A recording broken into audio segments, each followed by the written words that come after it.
A Jurassic World Falling Kingdom is perhaps the most philosophically rich, metaphysically dense films of the century so far, exploring themes of life, consciousness, reality, and what it means to be a human. But I know the general public and critics alike didn't really understand it, but I, being a true moviegoer, had no problem deciphering this code. So I guess it's up to me to spell it out for you. So here we go. Right off the bat, from the first scene, our eyes are slammed with this visual poem, A Light in the Dark, the first spark of consciousness, a vessel with two hemispheres, representing the brain, obviously, approaching a gate of knowledge. This represents knowledge here, which once opened leads to new dangers. And if you look here, you will see the bones of those who fell before. Eons of ancestors who died on the stairway of evolution that would eventually yield to Homo sapiens. Here we extend an arm of curiosity into the darkness, obviously representing science. But even science can't help you when your signal is lost. Then we're introduced to the first of our dualistic representation of humankind. This is BDH. And obviously she's coming in here stumbling, trying to serve the people. But she is distracted by technology. But at her core is a primal, almost reptilian fury, which you can see in this rather threatening gaze. I don't know about you, but this chills me to the bone. Early on in the film, BDH comes to this wizard's castle and is greeted by possibly the most important character of this franchise.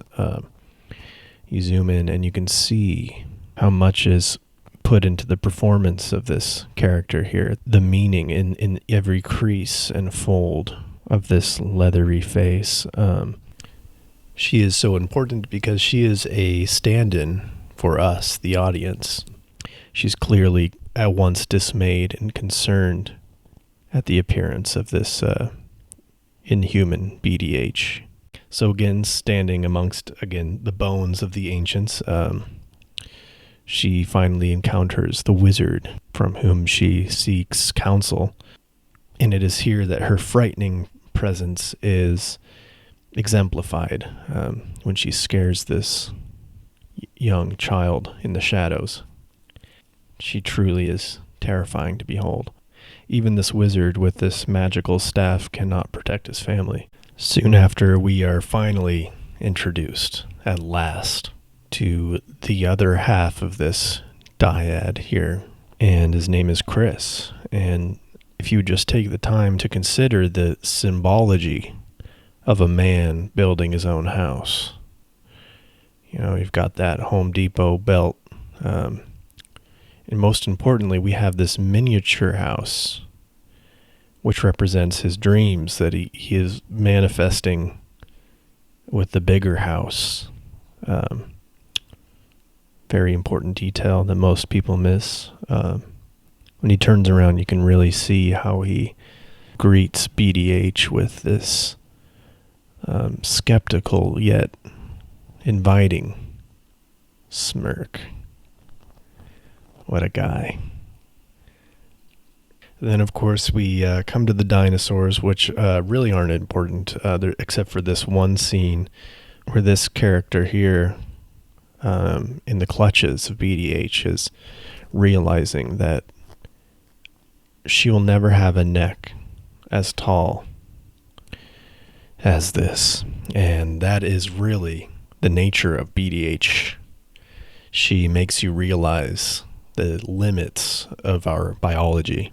In contrast, we see Chris time and time again defying nature.